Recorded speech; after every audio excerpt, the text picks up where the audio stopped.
Buenas noches. Nos encontramos hoy en la disertación y el deslinde en torno a las disputaciones metafísicas de Francisco Suárez.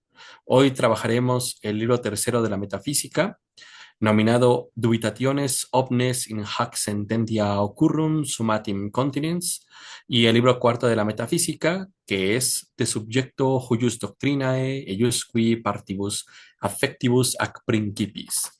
Y bueno, pues sin más, le doy la palabra al profesor Adrián y bueno, estaremos haciendo dos rondas en torno a estos temas mencionados. Bueno, antes que otra cosa, me disculpo por si llega a haber algún problema con el micrófono.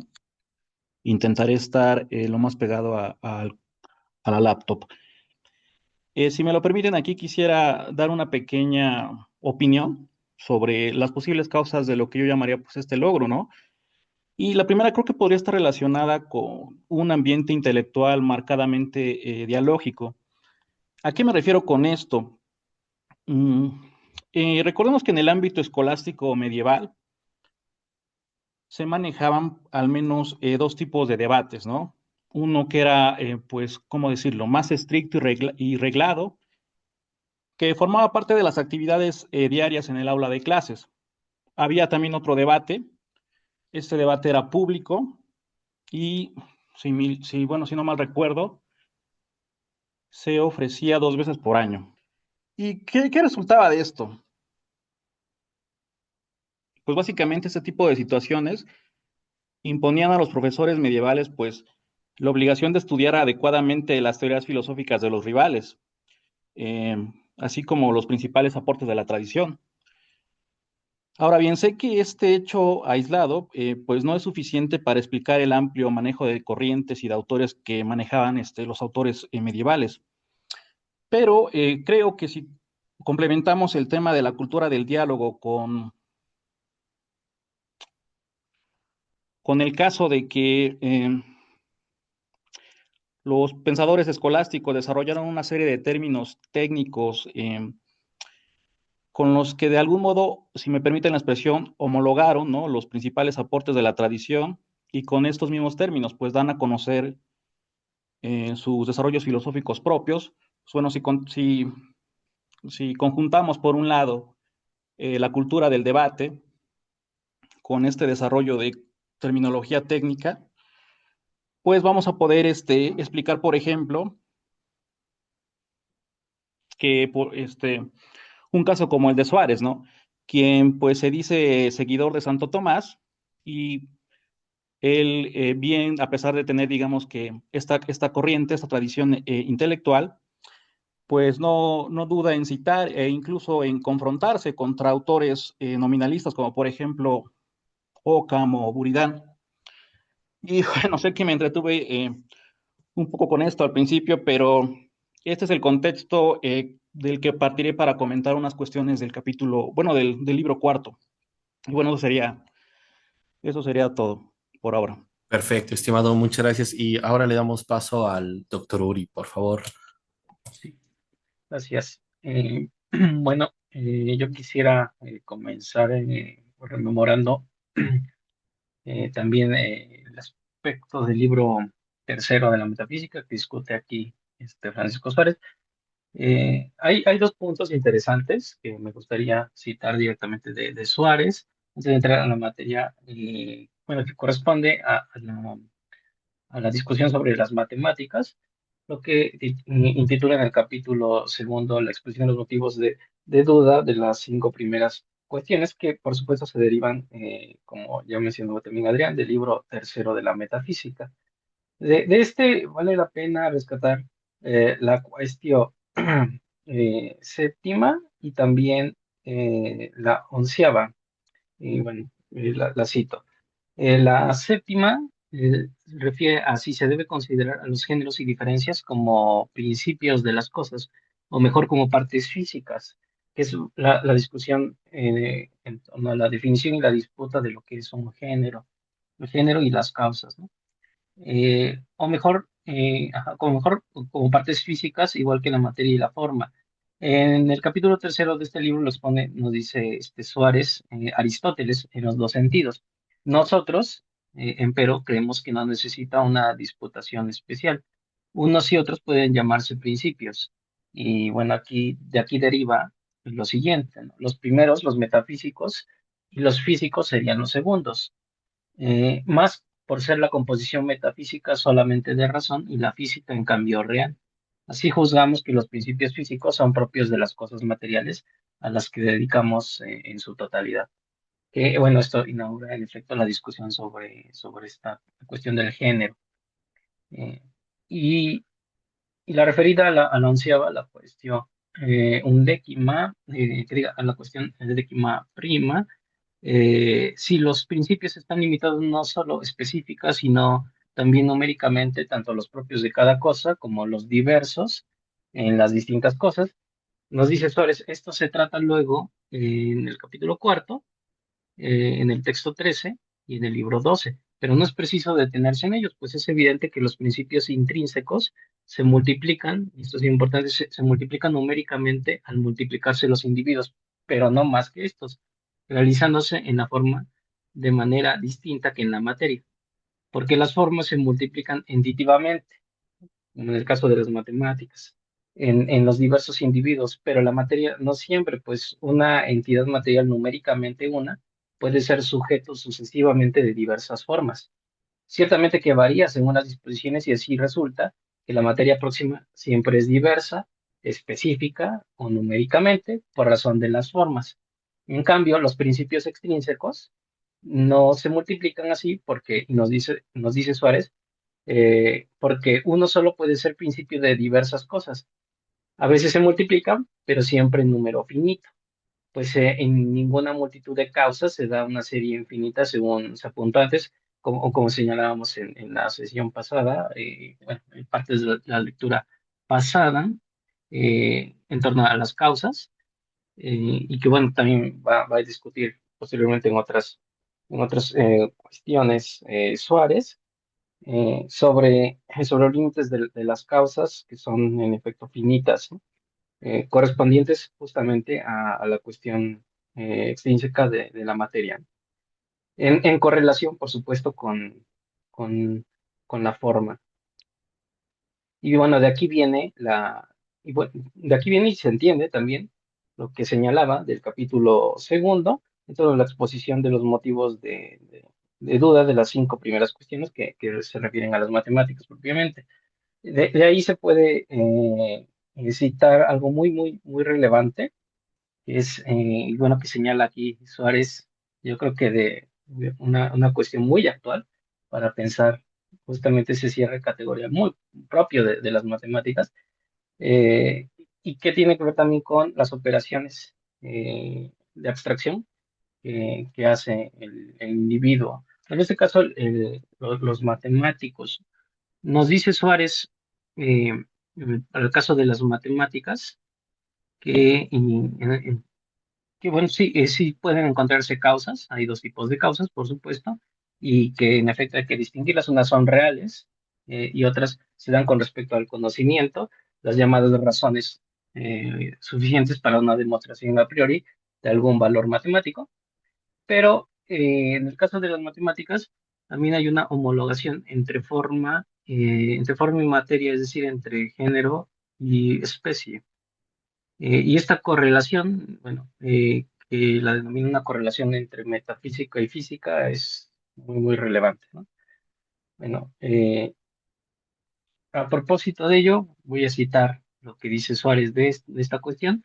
Dice, la razón a priori parece consistir en que las matemáticas no consideran la esencia misma ni la naturaleza de la cantidad, sino solo ciertas proporciones y propiedades consecuentes, no en virtud de causalidad real, sino únicamente de deducción dilativa. De aquí se deja entender que las matemáticas tampoco demuestran por vía de causalidad material. Aristóteles no lo trató por ser demasiado claro, porque es ciencia que abstrae de la materia. Por consiguiente, tampoco pueden recurrir en sus demostraciones a la forma propia y física, por estar forma y materia en una especie de correlación. De esto deducen algunos finalmente que las matemáticas no demuestran por causa alguna, y que no son, por lo tanto, una ciencia deductiva y que solamente demuestran la verdad de sus conclusiones unas veces por el absurdo, una, otras mediante el ejemplo y otras de modo aproximativo. ¿Sí? Y bueno, yo con esto cierro la primera ronda. Gracias. Perfecto, estimado Uri, excelente, excelente intervención. Te agradezco mucho por las reflexiones. Voy a rescatar algunas cuestiones que estuviste comentando. En primera, creo que es interesante ya lo que se ha mencionado respecto a la cuestión séptima del libro tercero, ¿no? Entre la diferencia de principios, ¿verdad? Los metafísicos y los físicos, ¿no? Son muy interesantes, ¿no? Que en latín Suárez denomina y la metafísica, haec física, ¿no? Principia, ¿no? Principia metafísica, et principia física. Luego, me pareció sumamente interesante lo que se estuvo mencionando, ¿no? De la diferencia. Hoy creo que permitiría configurar deslindes nociológicos de una forma más precisa cuando Suárez hace la diferencia entre, eh, digamos, la multiplicación entitiva y la limitante de las morfologías que puede tener la materia, ¿verdad?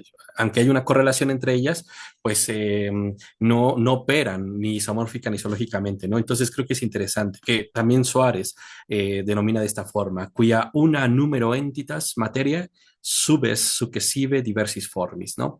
Y luego, algo que también me pareció importante que se estuve mencionando es precisamente la cuestión primera, ¿no? Del capítulo segundo del libro tercero, cuando se habla precisamente de esta deducción ilativa, ¿no? Eh, y que Suárez pues se va configurando de la siguiente forma, ¿no? Non per causalitatem realem, sed per consecutionem tantum ilativam, ¿no? Y ya solamente agregaré un punto y con esto ya daré paso a la segunda ronda al profesor Adrián, es cuando Suárez empieza a meterse con algunas problemáticas de filosofía que hoy entrarían dentro de la filosofía del lenguaje, específicamente entre la atención y relación de la semántica extensional y la semántica intencional, cuando Suárez afirma en el libro tercero, el capítulo tercero, la cuestión primera, lo siguiente, porque aunque la diferencia específica se compare como forma respecto al género, es menos universal que el género. Y por otra parte, aunque el género es más universal, está en relación de potencia y no de acto con la diferencia, y no puede por esto predicarse tan propia y directamente, ¿no? En latín esta última parte, et ideo non tan proprie et directe praedicatur. Y creo que Suárez, no solamente con esto que hemos estado mencionando, divide primero los principios, también hace la relación entre principios, materia, multiplicación intuitiva y a su vez empieza a hacer los deslindes de aquellos campos nociológicos que pueden ser o pueden generalizar las operaciones de la realidad, pero que Suárez empieza a segregar o empieza a deslindar para ir planteando el objeto del estudio de la metafísica y las operaciones intrínsecas de la misma, ¿no? Y bueno, yo con esto cierro el primer bloque y doy la palabra al profesor Adrián para escuchar sus comentarios. Yo quisiera comentar algo sobre el objeto de la metafísica, eh, que es básicamente la cuestión uno con la que, bueno, la primera cuestión del libro cuarto, capítulo uno, libro cuarto.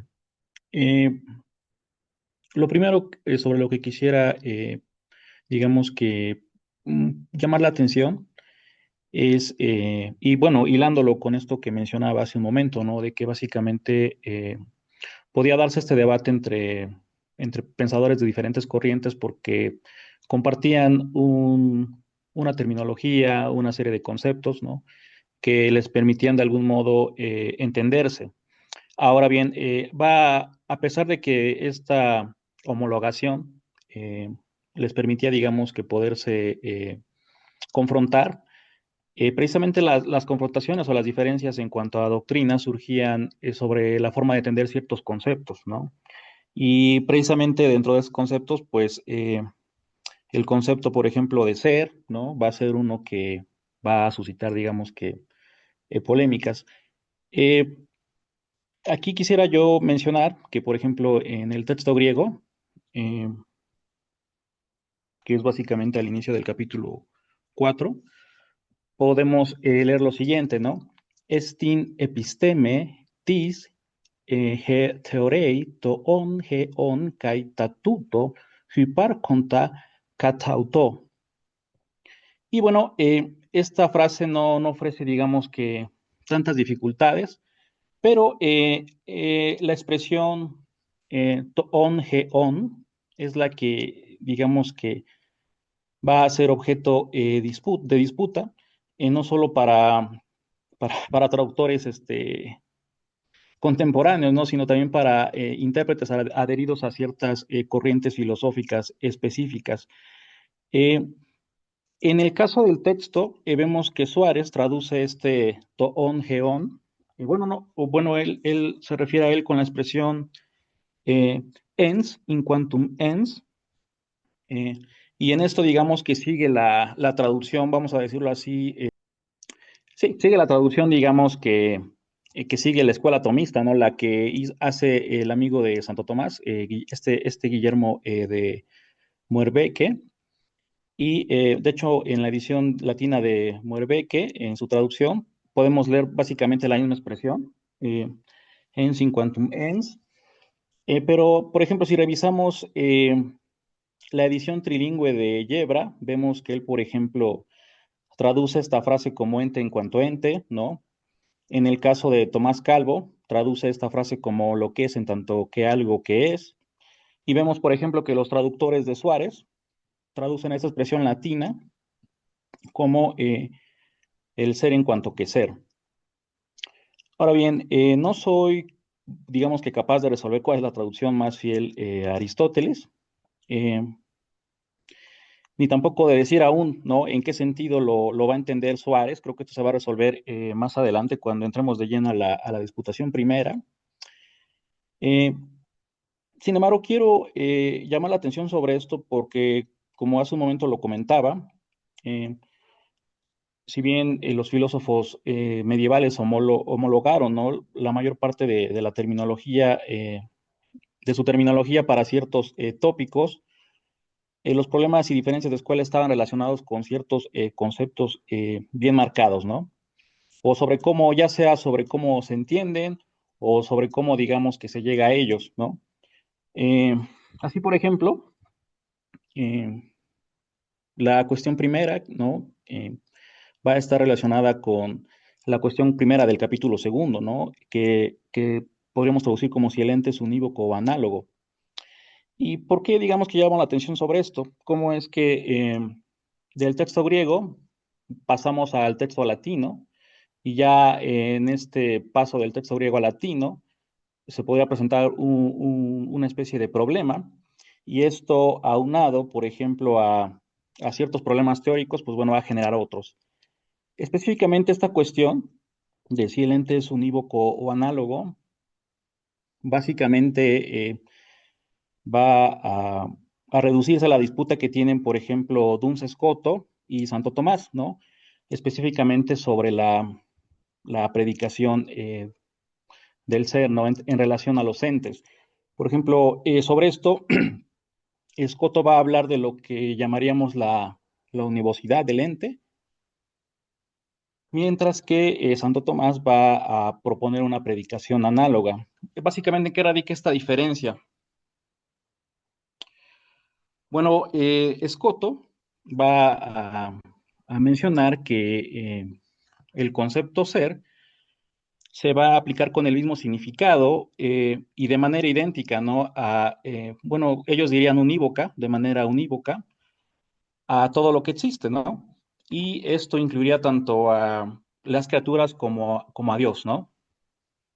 Por otro lado, sobre este mismo problema, Santo Tomás va a decir que no es así, ¿no? Bueno, él va, como tal no va a decir que no es así, sino él va a manejar otra, otra definición. Él nos va a decir, por ejemplo, que el concepto de ser se aplica con significado distinto, pero a pesar de que existe un significado distinto, este concepto se aplica, digamos que de manera análoga a Dios y a las criaturas. Tomás dirá que el ser de Dios es perfecto, mientras que el ser de las criaturas es imperfecto. Por tanto, no se predica, digamos que de la misma forma, ¿no? Eh, Aquí habría que comentar que incluso en Tomás, si se revisan, pues digamos que sus textos, vamos a encontrar que va a mantener diferentes interpretaciones sobre este problema. Imaginen, esto solamente en el caso de Tomás. Ahora pasemos, no sé, imaginemos el caso de una escuela, ¿no? Vamos a encontrar que va a haber ciertos matices. Y bien, esto era lo que yo quería comentar, ¿no? Y cómo es que el concepto de ser se relaciona, por ejemplo, con la pregunta, la cuestión 10, eh, de si el ente, en cuanto ente, eh, tiene un concepto objetivo, ¿no? Que es básicamente la cuestión 10. Aquí nuevamente regreso a lo que mencionaba, ¿no? Hace un momento. Si bien los escolásticos manejaban eh, el concepto, bueno, la expresión, el término concepto objetivo, digamos que se va a entender de diferentes formas. El problema surgía cuando, por ejemplo, se intentaba explicar las características de este concepto objetivo y sus diferencias con, por ejemplo, el concepto formal, ¿no? Es ahí donde se veían las diferencias. Y bueno, yo solo quería comentar esto. Creo que esto lo vamos a ver con mayor detalle cuando entremos a la disputación 1. Y solo era eso. Perfecto, estimado Adrián, muchas gracias por tan excelente comentario y pues le damos la palabra al profesor Uri. Muchas gracias. Coincido igual en el aspecto de que para Suárez el deslinde conceptual implica también una cribación nociológica, también una comprensión vasta de diversos autores y por supuesto una exegética muy peculiar. Y bueno, esto también requiere precisar, como señalaba Adrián, el nivel de traducción que se hace en los estudios en torno a Suárez.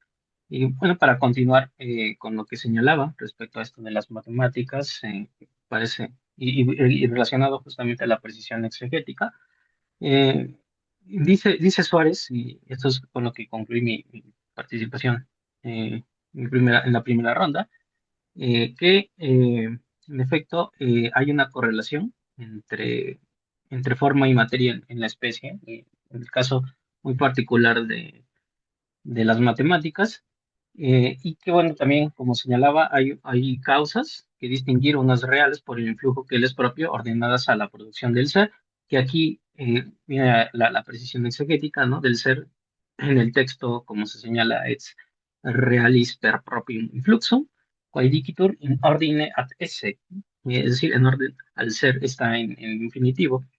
Bueno, esto contrasta muy fuerte con lo que señalaba también Adrián, ya en lo que se refiere a la traducción en el apartado del libro cuarto de la metafísica, que es al cual todavía no hemos entrado con mayor detalle.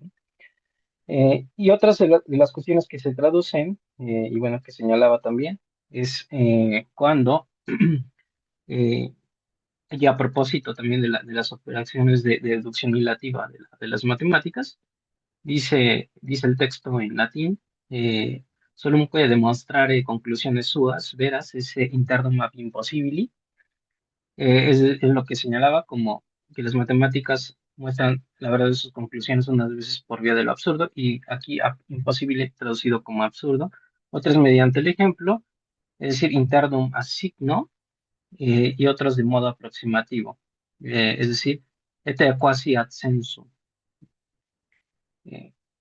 Posteriormente, y para terminar este breve prolegómeno a mi participación de la primera ronda y en torno a esto de las matemáticas, Suárez distingue de manera muy clara de qué tipo de especie se trata la matemática. Y a esto los llama inmóviles a los entes propios de las matemáticas, en la discusión en torno a si toda acción requiere movimiento. Y bueno, aquí señala Suárez que la carencia en este caso, la carencia de causa eficiente y final en los seres inmóviles es propio de la argumentación matemática. Perfecto, estimado Uri. Muchas gracias por la intervención.